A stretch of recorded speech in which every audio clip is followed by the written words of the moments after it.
ক্লায়েন্টরা সাধারণত আপনার নিশ্চয়ই অভিজ্ঞতা রয়েছে ইমিগ্রেশনের ক্ষেত্রে কোন কোন কমন ভুলগুলো তারা করেন? ক্লায়েন্টরা অনেক সময় তারা সঠিক তথ্য দিতে চায় না। কোন একটা কারণে কেউ তাদের মাথায় এই বুদ্ধি ঢুকাই দিচ্ছে যে ভাই সঠিক তথ্য না দিলেও হবে, আপনি ভুল তথ্য দিয়ে ইমিগ্রেশনে পার পেয়ে যাবেন। আমাদের কমিউনিটিতে একটা কথা প্রচলিত আছে যে আমরা যদি ফেক একটা ধরনের যে নীলক্ষেত থেকে বানানো ডকুমেন্ট দিয়ে দিই, তাহলে আমেরিকার এমবাসি বা এখানকার ইউএসসিএস অফিসার তারা এটা ধরতে পারবে না। আমি জানি না এই তথ্য তারা কোথা থেকে পেয়েছে। চ্যাট জিপিটি দিয়ে প্রডিউস করা ডকুমেন্ট তারা সাবমিট করছে। ইউএসসিএস এর কাছে এই টেকনোলজি আছে, আপনি চ্যাট জিপিটি দিয়ে তৈরি করা যে কোনো ডকুমেন্ট সাবমিট করলে সাথে সাথে তারা ধরে ফেলতে পারে। ক্লায়েন্টরা সাধারণত আপনার নিশ্চয়ই অভিজ্ঞতা রয়েছে ইমিগ্রেশনের ক্ষেত্রে কোন কোন কমন ভুলগুলো তারা করেন? ধন্যবাদ।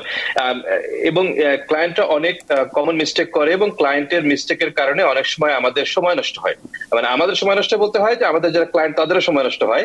তো এই কারণে এবং আমাদের সোসাইটিতে একটা কথা প্রচলিত আছে যে আমরা যারা সার্ভিস ওরিয়েন্টেড প্রফেশনে আছি আমরা ক্লায়েন্টদের কখনো ভুল ধরবো না, ক্লায়েন্ট যা করবে সেটাই রাইট, এরকম একটা কথা প্রচলিত আছে। কিন্তু বিষয়টা আসলে বেশ ক্ষতিকর পর্যায়ে চলে গেছে। এই কারণে আমার কাছে মনে হচ্ছে যে ক্লায়েন্টদের মিস্টেক গুলিও আমাদের ধরা দেওয়া উচিত, যাতে তারা তাদের নিজেদের ভুলগুলো সংশোধন করাতে আমাদেরও লাভ হয়, আমরা যারা প্রফেশনাল আছে আমাদেরও লাভ হয়। কাজে এই বিষয়গুলি সরাসরি আলোচনা করা উচিত। যেমন ধরেন ক্লায়েন্টরা একেবারে একটা কমন মিস্টেক দিয়ে শুরু করি। ক্লায়েন্টরা অনেক সময় তারা সঠিক তথ্য দিতে চায় না। কোন একটা কারণে কেউ তাদের মাথায় এই বুদ্ধি ঢুকাই দিচ্ছে যে ভাই সঠিক তথ্য না দিলেও হবে, আপনি ভুল তথ্য দিয়ে ইমিগ্রেশনে পার পেয়ে যাবেন। এই মিস্টেকটা মানে এই তথ্য তাদের মাথায় কে ঢুকাইছে I have no idea, but this is a gross mistake. এবং আমি আপনাকে বলি যে ধরেন নিউ ইয়র্ক সিটিতে হাজার হাজার মানুষ আছে যাদের আত্মীয় স্বজন বাংলাদেশে আছে, তারা জীবনে কোনোদিন আমেরিকা আসতে পারবে না শুধুমাত্র ভুল তথ্য দেওয়ার কারণে। ভুল নাম, ভুল ডেট অফ বার্থ, ভুল পরিচয়, ভুল অ্যাড্রেস, বিভিন্ন কারণে। এটা কেউ ইচ্ছা করে দেয়, কেউ অনিচ্ছাকৃত ভাবে দেয় বা যে কারণে দেয়। ভুল তথ্য দেয়া একটা বিশাল প্যান্ডেমিকের মতো অবস্থা এবং এই প্যান্ডেমিকের কারণে অনেক আত্মীয় স্বজন তারা আসতে পারে না এবং যখন আসতে পারে না তখন তারা কপালের দোষ দেয়, বলে তোমার কপালে নাই বা আমার কপালে নাই। না ভাই, এটা কারো কপালের দোষ না, এটা আপনাদের দোষ। আপনারা ভুল তথ্য ইচ্ছা করে দিচ্ছেন বা না জেনে দিচ্ছেন। কাজে ভুল তথ্যের কারণে প্রচুর মানুষ আমেরিকা আসতে পারে না। এইটা আমি বলি যে আপনারা অবশ্যই এই বিষয়ে খুবই সিরিয়াস হবেন। দ্বিতীয় বিষয় আমি যেটা বলবো যে ভুল এভিডেন্স সাবমিট করে, ফেক এভিডেন্স সাবমিট করে। এবং আমাদের কমিউনিটিতে একটা কথা প্রচলিত আছে যে আমরা যদি ফেক একটা ধরনের যে নীলক্ষেত থেকে বানানো ডকুমেন্ট দিয়ে দিই, তাহলে আমেরিকার এমবাসি বা এখানকার ইউএসসিএস অফিসার তারা এটা ধরতে পারবে না। আমি জানি না এই তথ্য তারা কোথা থেকে পেয়েছে, হয়তো কোনো এক কালে কোনো এক সময় একজন দুইজনের কেস হয়তো অ্যাপ্রুভ হয়েছিল এইভাবে, কারণ আসলে একটা দুটো এক্সেপশনাল কেস হইতেই পারে। সেইখান থেকে মানুষের ভিতরে ধারণা জন্মায় গেছে যে তারা ভুল এভিডেন্স দিয়ে পার পেয়ে যেতে পারে। এটা টোটালি রং ধারণা, ভুল ধারণা। প্লিজ কোনোভাবে ভুল তথ্য দিবেন না, ভুল এভিডেন্স দিবেন না। এবং ইদানিং আরেকটা প্যান্ডেমিক দেখা যাচ্ছে, সেটা হলো চ্যাট জিপিটি দিয়ে প্রডিউস করা ডকুমেন্ট তারা সাবমিট করছে। ইউএসসিআইএস এর কাছে এই টেকনোলজি আছে, আপনি চ্যাট জিপিটি দিয়ে তৈরি করা যে কোনো ডকুমেন্ট সাবমিট করলে সাথে সাথে তারা ধরে ফেলতে পারে। এবং সে যেই হোক, সে ক্লায়েন্ট হোক, অ্যাটর্নি হোক, যেই হোক, কোনোভাবে চ্যাট জিপিটি দিয়ে প্রডিউস ডকুমেন্ট আপনি সাবমিট করবেন না। চ্যাট জিপিটি দিয়ে যদি কোনো কিছু তৈরি করেন, ধরেন একটা রিকমেন্ডেশন লেটার বা কোনো একটা স্টেটমেন্ট যদি আপনি প্রিপেয়ার করেনও, সেটা অবশ্যই এডিট করবেন। এডিট এমন ভাবে করবেন যাতে আপনার মতো করে এডিট করে তারপরে সাবমিট করবেন। এটা সেকেন্ড মিস্টেক। এরপরে আরেকটা জিনিস আমি বলবো যে অবশ্যই একজন প্রফেশনালের কাছে যাবেন। আমি জানি যে কোনো প্রফেশনাল কাছে গেলে একটু খরচ বেশি হবে, কিন্তু আপনার জীবনে গ্রিন কার্ড পাওয়া সবচেয়ে গুরুত্বপূর্ণ ঘটনা। এত ইম্পর্টেন্ট একটা বিষয়ের জন্য যদি টাকা খরচ করতে হয়, এই টাকা খরচ করা উচিত। কেউ যদি বলেন যে না ভাই আমার কাছে টাকা পয়সা নাই, আমি বলি দিনে একবেলা মিল কম খান, তারপরেও আপনি একজন প্রফেশনালের কাছে গিয়ে শিক্ষিত প্রফেশনালের কাছ থেকে সাহায্য নেন। এবং অনেকে আমাদের কমিউনিটিতে প্রচলিত আছে, না ভাই আমি বাঙালি লয়ারের কাছে যাই না, আমি জিউসদের কাছে যাই। কোনো সমস্যা নাই। আপনার যদি জিউস লয়ার পছন্দ হয় আপনি একজন জিউস অ্যাটর্নির কাছে যান। আপনার যদি মিডল ইস্টার্ন পছন্দ হয় আপনি একজন মিডল ইস্টার্ন অ্যাটর্নির কাছে যান। আপনার যদি ইন্ডিয়ান পছন্দ হয় আপনি ইন্ডিয়ান অ্যাটর্নির কাছে যান। বাংলাদেশিদের কাছে আসতে হবে এমন কোনো কথা নেই, কিন্তু যার কাছেই যান একজন লাইসেন্সড অ্যাটর্নির কাছে যাবেন ইমিগ্রেশনের বিষয়ে। কারণ হলো একজন মানুষের যখন লাইসেন্স থাকে, বার অ্যাসোসিয়েশনের লাইসেন্স থাকে, তখন তার অনেক রেসপন্সিবিলিটি থাকে।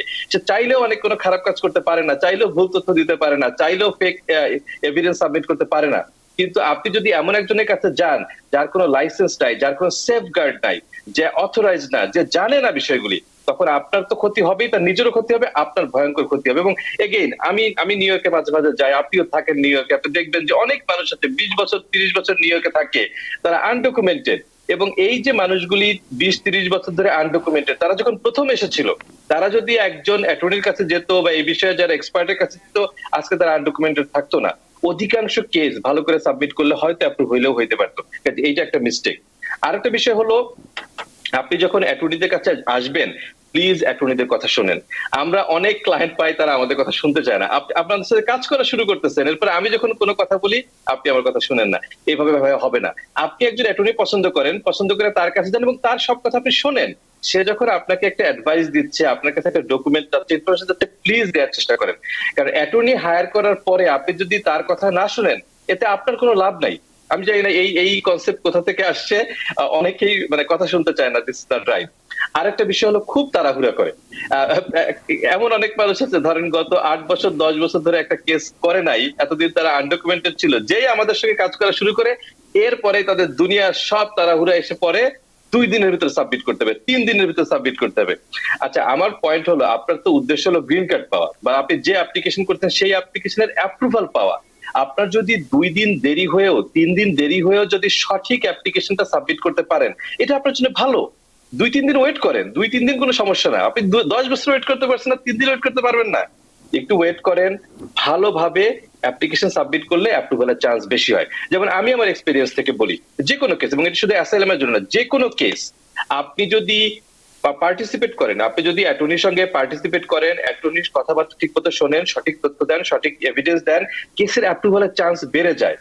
কারণ অ্যাটর্নিদের কাজ কিন্তু মানে খুবই সিম্পল। আমাদের কাজ হলো আপনাকে রিপ্রেজেন্ট করা। এটা কিন্তু খুবই সিগনিফিকেন্ট জিনিস। আমাদের কাজ আপনাকে রিপ্রেজেন্ট করা, আপনার কেসটাকে রিপ্রেজেন্ট করা টু দ্য প্রপার অথরিটি। কাজে আপনার কোঅপারেশনটা এখানে ম্যান্ডেটরি। আপনি যদি আমাদেরকে কোঅপারেট না করেন, কোনোভাবে আমি তৈরি করে দিতে পারবো না। এভাবে হয় না। এবং যখনই কেউ বলে ভাই আমার কিছু নাই, আপনি তৈরি করে দেন, number 1 it's not right, number 2 এভাবে দিলে হবে না। এই কারণে দেখবেন যে অনেক কেস নিউ ইয়র্কে লাখ লাখ কেস আছে, অ্যাসাইলাম কেস 8 বছর 10 বছর ধরে ঝুলে আছে, কারণ তারা কোনো ডকুমেন্ট সাবমিট করে। গতকালকে আমার একজনের সাথে কথা হচ্ছিল, প্রায় 10 বছর ধরে কেস ঝুলে আছে। প্রথমে একটু অবাক হইলাম কিভাবে কেন হইলো, পরে শুনলাম যে তার যে মূল স্টোরি অ্যাসাইলামের এইটা সে সাবমিট করে নাই। তা আপনি যদি স্টোরি সাবমিট না করেন, তাহলে ইউএসসিএস এর অফিসার আপনার কি নিয়ে ইন্টারভিউ নিবে, কি প্রশ্ন করবে? সে তো জানেই না কি নিয়ে প্রশ্ন করবে। কাজেই প্লিজ তাড়াহুড়া করবেন না, অ্যাটর্নিদের কথা শুনবেন। আরেকটা গুরুত্বপূর্ণ বিষয় হলো যে আমাদের কমিউনিটিতে, নিউ ইয়র্কের কমিউনিটিতে অনেক মুরব্বী আছেন, তারা অনেক ভুল বুদ্ধি দেয়। তারা, আমি জানি তাদের উদ্দেশ্য খারাপ না, তারা মানুষের উপকার করার চেষ্টা করে, কিন্তু সৎ উদ্দেশ্য নিয়ে তারা ভুল তথ্য দেয়। প্লিজ যে কোনো তথ্য যাচাই বাছাই করবেন। একজনের কাছ থেকে একটা শুনেই সাথে সাথে ডিসিশন আসবে না, বিশেষ করে সে যদি ওই বিষয়ে প্রফেশনাল না হয়। যেমন ধরেন আপনার মাথা যন্ত্রণা করতেছে, কেউ একজন বললো যাও দোকানে গিয়ে টাইলেনল খেয়ে নাও। টাইলেনল কিনে খাওয়া তো খুব সহজ, কিন্তু এই এমন তো হতে পারে যে আপনার এই মাথা যন্ত্রণাটা সাধারণ মাথা যন্ত্রণা না, এটা পিছনে অনেক বড় রোগ আছে। কাজেই কমিউনিটি মেম্বার যারা অত শিক্ষিত না, যারা এই বিষয়ে এক্সপার্ট না, তাদের একটা কথা শুনেই সাথে সাথে ঝাঁপায় পড়বেন না, যাচাই বাছাই করে সঠিক তথ্য করবেন। কারণ আমেরিকা আইনের দেশ, এইখানে 10 বছর আগে 20 বছর আগে একজন একটা অ্যাপ্লাই করে অ্যাপ্রুভাল পাইছিল, তার মানে এই না যে আপনার কাছে অ্যাপ্রুভাল পাওয়া যাবে। তো এইগুলি হলো বটম লাইন, যে আমি ক্লায়েন্টদের কাছে যে করে একেবারে বটম লাইন বলে বুলেট পয়েন্ট বলি। নাম্বার 1, একজন প্রফেশনাল সার্ভিস দিবেন, যাওয়ার পরে প্রফেশনাল এবং যাকে পছন্দ তার কাছেই যান। আপনার বাঙালি পছন্দ না হলে বাংলা আসার দরকার নেই, যার কাছে পছন্দ যান, তাদের কথা শুনবেন, তাড়াহুড়া করবেন না, সঠিক তথ্য সঠিক ডকুমেন্ট সাবমিট করবেন এবং সঠিকভাবে কেসটা পরিচালনা করার চেষ্টা করবেন, পার্টিসিপেট করবেন। এমন না যে অ্যাটর্নির কাছে গিয়ে বলবেন যে ভাই আমি আর কিছু পারবো না, তাহলে আপনার কেস অ্যাপ্রুভাল হবে না। আপনাকে পার্টিসিপেট করতে হবে। এটাই হলো আমার সামারি। নিউ ইয়র্ক থেকে সম্প্রচারিত TVN 24 টেলিভিশন, বিশ্বজুড়ে বাঙালির কণ্ঠস্বর।